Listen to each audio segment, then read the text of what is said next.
What if I had told you that I broke my arm and I had to go to the hospital? That wouldn't change your perception of me, would it? However, if I told you that I was going to my psychiatrist to pick up my antidepressants, you would react completely differently. Would your perception of me change? Would you be scared, sad? Why is that? There's a huge stigma around mental illness in Hong Kong. Not only Hong Kong, but all over the world. But why is it so bad in Hong Kong? Is it the culture, the society, or ideals? Join me as I look deeper into professional and personal perspectives on this issue.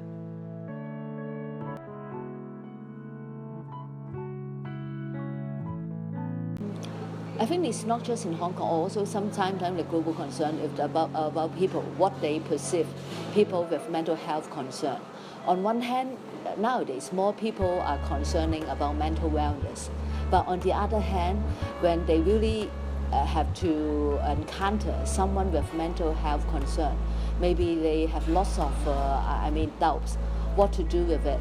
So that's why then because of this sort of a lack of understanding, they may have some sort of misperception. Okay, how to handle it.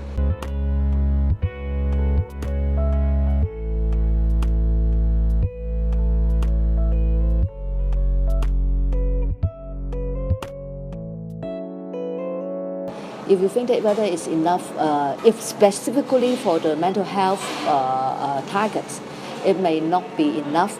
Yeah, because especially for the rehabilitation, for the recovery process, it may take more, time or effort to do so.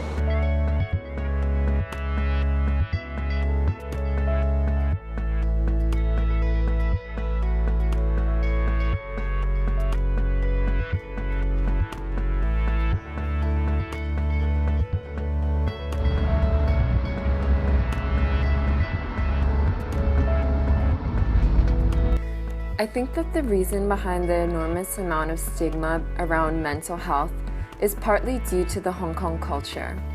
The collectivist nature of the city means that we tend to act in the interests of the group and not necessarily the individual.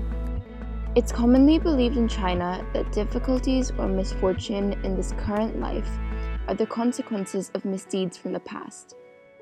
Therefore, people can be and are scared of mental illness and those with them. This makes people with mental illnesses feel as though they're detached from society and are not valid. This can lead to being too scared to get help. As a psychology student, I learned about the etiologies of depression and how this disorder is a result of biological, social, and cognitive factors. By understanding how they arise and how moods and emotions can sometimes be out of our control, students can understand that they shouldn't be afraid or embarrassed about having mental health issues.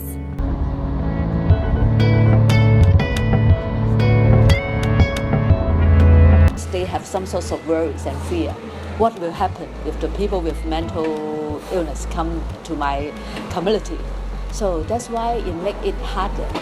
So if we have proper education, we make people realize, the more we try to make social integration, it may actually help those people to recover instead of thinking, I think this is important, but don't come to my district.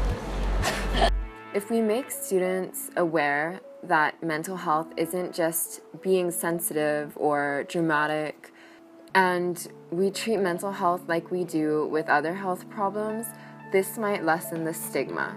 We should focus on creating an environment that is accepting, not just telling students what to think.